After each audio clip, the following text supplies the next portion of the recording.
Hola clase, hoy vamos a conjugar nuestro primero verbo. Ay, Dios mío. We're going to learn to conjugate our first verb today. I feel your enthusiasm. Pero primero vamos a hacer repaso. ¿Cuál es la capital de Guinea Ecuatorial?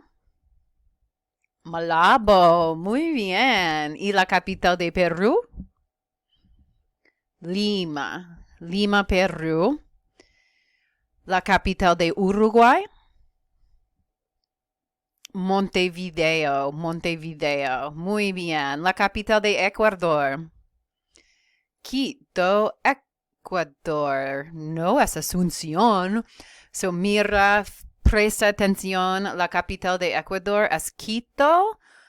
Vamos a ver. ¡Ay, Dios mío! All right, so voy a hacer ahora. Actualmente Montevideo está correcto. And that should have been good review because I literally just asked you that the screen before, but maybe I confused you because I got confused. So memorize real quick and I'm going to ask you again. So, la capital de Ecuador, Quito. La capital de Uruguay, Montevideo. La capital de Cuba, La Habana. Muy bien. I hope that maybe it's getting a little bit easier with retention. We'll practice these throughout the entire semester. But again, repetición is where it's at. That's how you're going to learn things, is by hearing them and seeing them over and over again. Vamos a practicar vocabulario. ¿Cómo se dice pen? El bolígrafo. Muy bien. ¿Cómo se dice notebook? El cuaderno. Muy bien. Pencil. El lápiz. Fantástico. ¿Cómo se dice computer or laptop computer? La computadora portátil. Desk. ¿Cómo se dice desk? Escritorio. ¿Cómo se dice textbook? El libro de texto. Muy bien. ¿Cómo se dice whiteboard or chalkboard? Kind of sounds like pizza. El pizarrón. Muy bien. ¿Cómo se dice watch or clock? El reloj. Yo tengo este reloj en mi cocina. I actually have this clock in my kitchen. And la cola, the tail, goes back and forth. And so do los ojos. Y me encanta. I love it. ¿Cómo se dice door? La puerta. Muy bien. ¿Cómo se dice table? La mesa.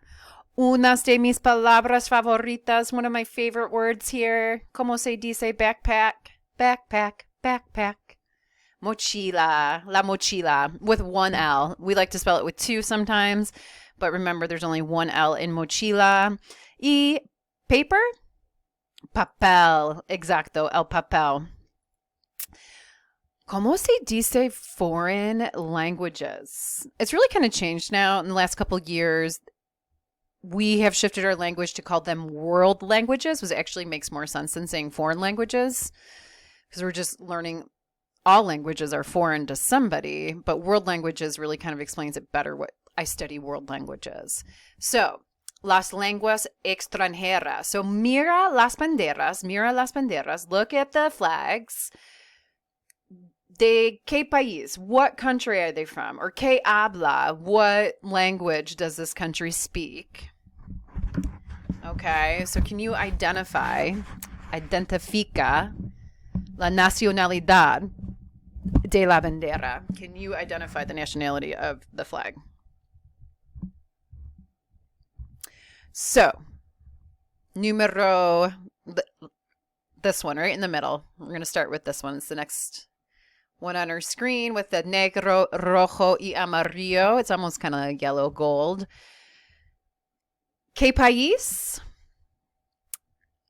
Alemania. ¿Y qué habla en alemán? ¿Qué habla? El alemán. So el alemán is German. This is the German flag. Germany, the flag of Germany. All right, our next flag. Que habla? What do they speak here? Que habla? El francés. Perfecto. Es la bandera de Francia. All right. Down on the second row here. Que habla? Que habla? Italiano. Exacto. Es la bandera de Italia. Es la bandera de Italia. Muy bien. ¿Qué habla aquí? ¿Qué habla? El chino. Es la bandera de China. Y la última bandera, the last one. ¿Qué habla? What do they speak? Japonés, exacto, es la bandera de Japón. All right, vamos a jugar un poquito más. La capital de Alemania, the capital of Germany. La capital de Alemania starts with a B. Muy bien, Berlín. Berlín es la capital de Alemania. ¿Cuál es la capital de Francia? La. Los Olímpicos del verano. The Summer Olympics were there. Paris, j'aime le Paris. Love Paris. ¿Cuál es la capital de Italia? ¿Cuál es la capital de Italia? Roma. Muy bien, Roma. La capital de China. La capital de China. Beijing. Muy bien. All right. Can you get this last one?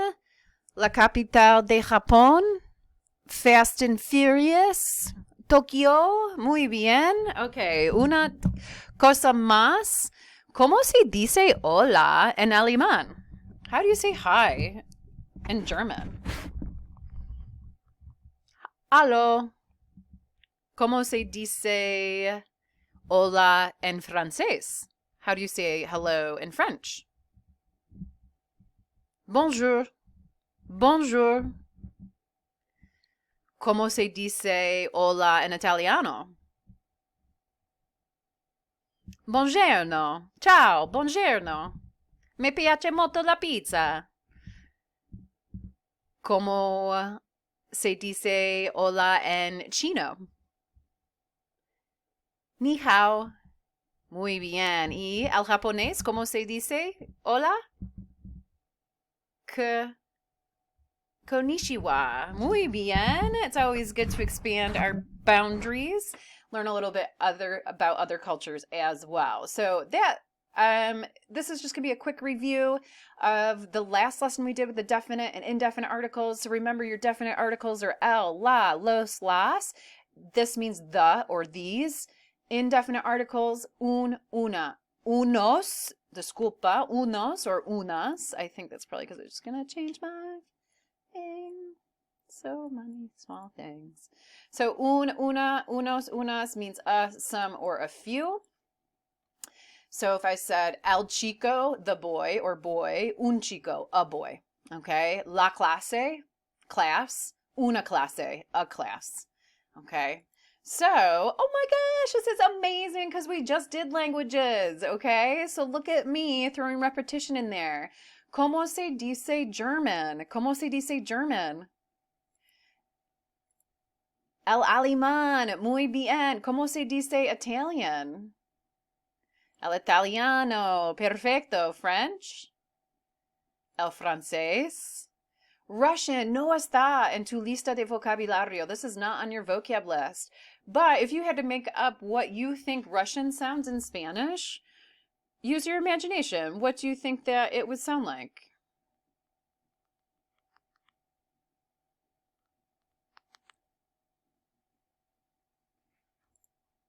El ruso, but only with one S. I have my two S's in there. I'll fix that in a second. El ruso. Japanese English, or just Japanese, disculpa. El japonés. Chinese. El chino. And again, we don't have Polish. But what do you think it would be?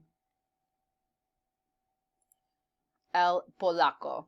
Right? So just learning some new stuff. I'm going to go back really quickly to fix this. You guys can see there's un essay in ruso. I love this quote, and I think it's really powerful, especially when you're learning languages or learning anything. You're never going to look good when you're learning something.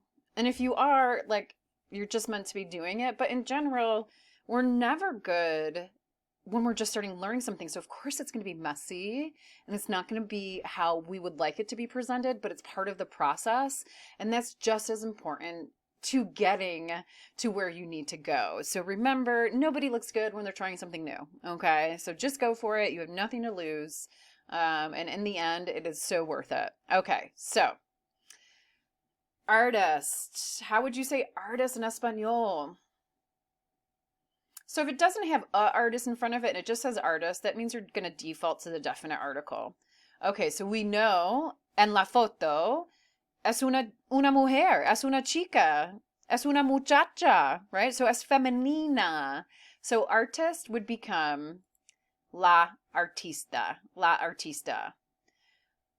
¿Cómo se dice? ¿Cómo se llama la artista mexicana famosa? Frida Kahlo. Muy bien. So really quickly, you guys, we're going to just watch this video on Frida Kahlo so that you understand just a little bit about her power. Okay. Hold on. Okay, we'll have to come back to that video. I just searched for it forever and I could not find it. So frustrating. But hopefully I'll be able to in a future lesson. So remember, anything that ends with ISTA can be masculine or feminine. Because we know Frida as femenina, we'd say la artista. Some students, ¿cómo se dice some students? So remember, el, la mean the, these, or those. Una means some or a few. So some students would be unos estudiantes. Muy bien. ¿Cuántos estudiantes hay en la foto? ¿Cuántos estudiantes hay en la foto? How many students do you have in the photo? Uno, dos, tres, cuatro, cinco. Muy bien. ¿Hay cuántos hombres en la foto? ¿Hay cuántos hombres en la foto? How many men in the photo? Hay tres hombres. Muy bien. ¿Y cuántas mujeres están en la foto? ¿Cuántas mujeres? Dos mujeres están en la foto. Muy bien. Excelente. All right, now on to our lesson of the day, el verbo ser. So we are about to conjugate our first verb. So we're actually going to do it in English first. Make sure you have your cheat sheet because it's going to make it so much easier for you. So the verb ser in English means to be. We don't think about conjugating verbs that much because we've been doing it since we were a little child. We really mock how people speak to us, and that's how we learn to speak. But if I said, I is Bridget, you would definitely know that I'm not conjugating it correctly, right? So I would need to use the first person singular, I am Bridget, in order for that to be grammatically correct. That's why we learn to conjugate verbs to agree with subject pronouns, I, you, he, she, just so you can be better understood. So if you were going to conjugate el verbo in English, to be, I am, you are, he, she is, we are, you are, they are. So we're going to do the same thing in Spanish. So ser is to be, I becomes yo soy, I am. Tú eres, you are, tú eres. Él, ella, usted, es. He, she, you formal, is. Nosotros somos, we are. Vosotros sois. Ellos, ellas, ustedes son. I'm going to show what these mean in a second. Vosotros is not practiced in all of the Spanish-speaking countries. Spain is where it's most popular. So you can get by without knowing it. I always teach it just so that you are prepared just in case. So, abbreviations. Usted, remember, this is the way to speak formally. ¿Cómo está usted? A lot of times you will see UD as the abbreviation for usted. ¿Cómo están ustedes? How are all of you? If I'm talking to a group of people, I would use ustedes, and the abbreviation often you're going to see with that is UDS. So again, usted is you formal, ustedes is you all, or also formal. So you may have noticed that in Spanish, there are both masculine and feminine subject pronouns. Use the feminine pronouns referring to a female subject or all-female group. The masculine pronouns are used for the rest of the time, for example, when referring to an all-male or mixed groups of male and female subjects. So let's say you have, doesn't matter the number of girls to boys, if the masculine always takes precedence. So if I was going to address everybody, I say, okay, chicos, and that would refer to all the boys and girls if I had a mixed group. So, ella es inteligente. How would we translate that? She is smart. Nosotros somos de Miami. Bienvenido a Miami. That was a Will Smith line from a very popular song. We are from Miami. Ellos son pacientes. They are patient. So we are going to work for a second on your subject pronouns. If Maria was our subject pronoun, she was our subject, what subject pronoun would replace her? Okay? So Maria goes to the store. I also could say she goes to the store. So for example, Maria could also be replaced with ella. You picking up what we're throwing down here? So if I had Maria y Luisa, so now I have dos chicas, two girls. Exacto. We would use ellas. Maria y yo. Anytime you have yo with another name, so Maria and I, we are going to the store. Okay, so anytime you have I with another name, it's we, nosotros. Maria y Juan. So what do you do when you have a boy and a girl? Well, I just explained in the last slide that no matter what, it's always masculine. Ellos. Juan y Jose, dos nombres masculinos. These are two masculine names, so we'll make the assumption. Ellos. Juan y yo, just practicing. Yes, so you see the yo in another name, no matter what, it's going to be nosotros. Los estudiantes, ellos. Los estudiantes toman el examen. They are taking the exam. Maria y tú. You and Maria. So this one's always really, really tricky. So you and Maria. So it's not including you, right? So it's kind of like you all. So Maria y tú would be ustedes or vosotros. What do you think los españoles is? Ellos. Muy bien. Juan, Maria y Luisa. Ellos, right? So even though there's two girls, there's one boy in the mix, so that's going to be masculino. Hopefully this helps you understand subject pronouns a little bit. It does take a little bit of while to get used to the usted and the vosotros, but with time and practice, anything's possible. So remember, in Spanish, there are both formal and informal subject pronouns, the use of which depends on a variety of social and geographical factors. In general, you will use the informal to when speaking to people with whom you have a familiar relationship with. So your friends, your colleagues at work, if you're talking in an in-professional setting, your family, most likely. With anybody else, usted es optimista. So the top one is your informal and your bottom is your formal. Okay, so depending on who you're talking to, for example, if you're talking to your principal, you're not going to be like, hey, dude. You'd say, hello, sir. Hello, mister, right? So there is a formal and informal way that we speak as well. ¿Eres optimista, realista, or pesimista? So are you an optimist, a realist, or a pesimista? You'd answer by saying, yo soy. So yo soy, can you guess? Optimista. Painfully so. I'm a painful optimistic. I will look at the bright side even when it's against my detriment. Okay. So omitting subject pronouns, Spanish is one of the only languages where you don't have to use subject pronouns. So I could say soy de California and the sentence does not change. I could say de donde eres, and because this is the only form that goes with the to subject pronoun, I know that you're speaking in the second person. And so this language is unique where you don't have to use subject pronouns all the time. Ser is used with adjectives to describe characteristics and qualities of people and things. El profesor es inteligente y muy paciente. Es la verdad. The professor is smart and very patient. Las clases de español son interesantes. Spanish classes are interesting. So anytime you're describing something, you are going to use el verbo ser. Okay, so we're just going to go over these answers really quick. Take a second to do them, and then I am going to give you las respuestas. Okay, so numero uno, your subject pronoun is yo. So over here, the verbs are conjugated for you. Yo soy, tú eres, él, ella, usted es, somos, sois, son. So yo soy de México. Muy bien. ¿Y cuál es la capital? Oh, disculpa, ¿cuál es la capital? La Ciudad de México. Muy bien. Número dos, Mario. Mario would be the same subject pronoun as el, right? So your third person singular. So Mario is very handsome.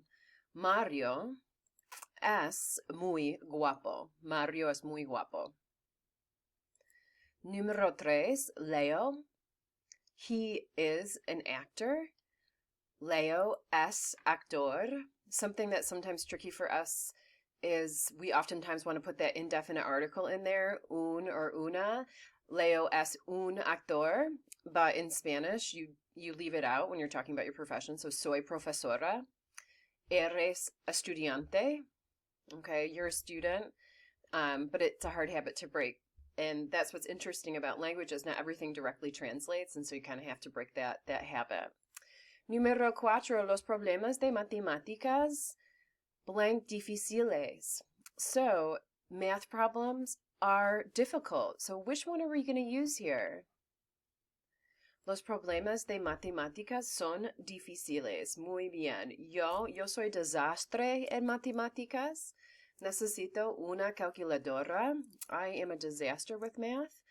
I definitely had to take a couple of math courses over when I was in high school and college. So don't let your barriers get in the way of your destination.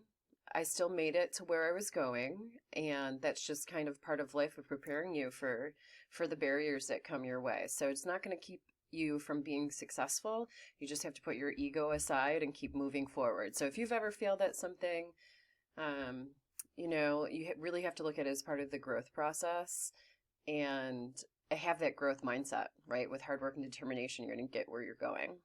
So número cinco, las mujeres, women are crazy. I need to change this one. This is not cool. Okay, las mujeres son locas. Número seis, el perro, the dog is ugly. El perro es feo. El perro es feo. Es la verdad, ¿no? Número siete, los bolígrafos, the pens are red. Los bolígrafos son rojos. Muy bien. ¿Hay cuántos bolígrafos? 1, 2, 3, 4, 5, 6, 7, 8. Hay 8 bolígrafos rojos. Muy bien. Nosotros somos de Buenos Aires y Buenos Aires es la capital de Argentina. Muy bien. Número 9, yo soy interesante. ¿Cómo se llama el artista famoso? Él era español, muy interesante, un poco loco, diferente, se llama Salvador Dalí. Era artista famoso español. Mira, es probablemente más famoso por los relojes, so those melting clocks. Remember, our word reloj is for watch or clock. So these are some of the stuff. But he was famous for, sleep deprivation and then hallucinogenic drugs, and then he would paint these pieces of art. And you kind of can see why it looks like it does now. So if you ever check it out, I can't wait someday to make it to the Salvador Dalí Museum outside of Barcelona. That's definitely one of my goals. Okay, so número 10, ustedes y yo. So here again you have yo with another group of people. So no matter what, you're going to use somos. Ustedes y yo somos amigos. You all and I are friends. Número 11. Ellos son cantantes famosos. Perfecto. They are famous singers. ¿Cómo se llaman? ¿Cómo se llaman los cantantes famosos? Sí, se llama Enrique Iglesias y se llama Shakira. I'm on tonight. Número 12. Blank ellos, los profesores. Son ellos los profesores. Oftentimes in questions, you're going to see the subject pronoun come after the verb. So it's asking, are they the professors? ¿Hay cuántos profesores en la foto? Hay 3. Perfecto. Muy bien. Ellas son de Tegucigalpa. Y Tegucigalpa es la capital de Honduras. Muy bien. ¿Y hay cuántas chicas en la foto? ¿Hay cuántas chicas? 1, 2, 3, 4, 5, 6. Hay 6 chicas en la foto. Tú eres de Colorado. Muy bien. Recuerda que Colorado significa colorous. Y es muy coloroso, ¿no? Colored. Ella es la estudiante puertorriqueña. ¿Cómo se llama ella? Ella también es una actriz famosa, es cantante famosa. Sí, Jennifer Lopez. Okay, muy bien. Hopefully conjugating your first verb wasn't too painful. If you weren't perfect, again, the growth mindset, you were going to get where you're going. And at the very least, let's say if you said, ella soy la estudiante, she am the student. People are probably going to be able to put together what you're saying. And so it's just step by step. Eventually you'll get there, even if you're making those mistakes. Nos vemos pronto y que tenga buen día. Ciao.